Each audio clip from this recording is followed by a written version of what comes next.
सलीम साहब अपने शहर के माने हुए बिजनेसमैन थे। बुलंद बाला इमारत में उनका आलीशान दफ्तर उनकी कामयाबी की गवाही देता था। उस दिन वो 1 करोड़ रुपए के प्रोजेक्ट की फाइल में मगन थे कि मेज पर रखा उनका महंगा फोन थरथराया। स्क्रीन पर एक नामालूम नंबर चमक रहा था। सलीम साहब ने माथे पर बल डालकर फोन उठाया। दूसरी तरफ से एक हामती और लरसती हुई बूढ़ी आवाज आई, हेलो बेटा, मैं अस्पताल से बोल रही हूँ। मेरी छोटी सी पोती जिंदगी और मौत की जंग लड़ रही है। डॉक्टर कहते हैं इसे फौरन खून चाहिए वरना वो बच नहीं पाएगी। बेटा, खुदा के लिए मेरी मदद कर दो, मैं बहुत गरीब हूँ, तुम्हारा ये एहसान जिंदगी भर। अभी तक उसने ये बात मुकम्मल नहीं की थी।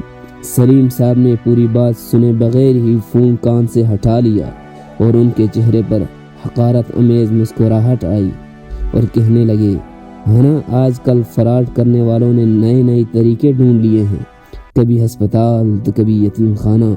उन्होंने गुस्से में कॉल काट दी और इस नंबर को हमेशा के लिए ब्लॉक लिस्ट में डाल दिया ताकि दोबारा परेशानी न हो। अभी इस बात को आधा घंटा भी न गुजरा था कि उनके फ़ोन पर उनके घर से कॉल आई। सलीम साहब ने फ़ोन उठाया तो दूसरी तरफ उनकी बीवी की चीखें निकल रही थीं। सलीम, जल्दी अस्पताल पहुँचे, हमारी बेटी का एक्सीडेंट हो गया है, उसे बहुत सी चोटें आई हैं। सलीम साहब के हाथ से फाइल गिर गई। वो दीवाना वार अपनी गाड़ी की तरफ भागे। अस्पताल पहुँचे तो देखा उनकी फूल जैसी बेटी स्ट्रेचर पर बेहोश पड़ी थी और उसे फौरी तौर पर ऑपरेशन थिएटर ले जाया जा रहा था।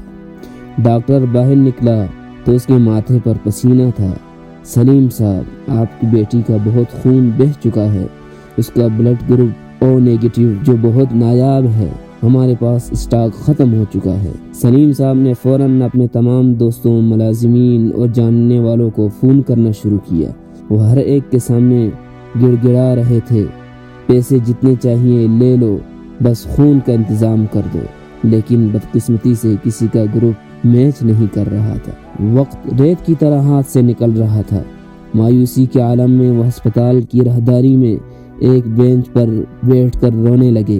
तभी उन्होंने देखा सामने वाले बेंच पर एक बूढ़ी औरत सर झुकाए बैठी ज़ारो कतार रो रही थी। सामने से एक नर्स गुजरी तो सलीम साहब ने तड़प कर पूछा, क्या कोई डोनर मिला? नर्स ने अफसोस से सर हिलाया और उस बूढ़ी औरत की तरफ इशारा करके कहा, इन खातून का ब्लड ग्रुप वही था जो आपकी बेटी का है। ये बेचारी 1 घंटे से लोगों को फ़ोन कर रही थी कि कोई उनकी पोती के इलाज के लिए चंद हज़ार रुपए दे दे तो ये बदले में खून दे देंगी, लेकिन किसी ने उनकी कॉल नहीं उठाई, किसी ने उनकी बात नहीं सुनी।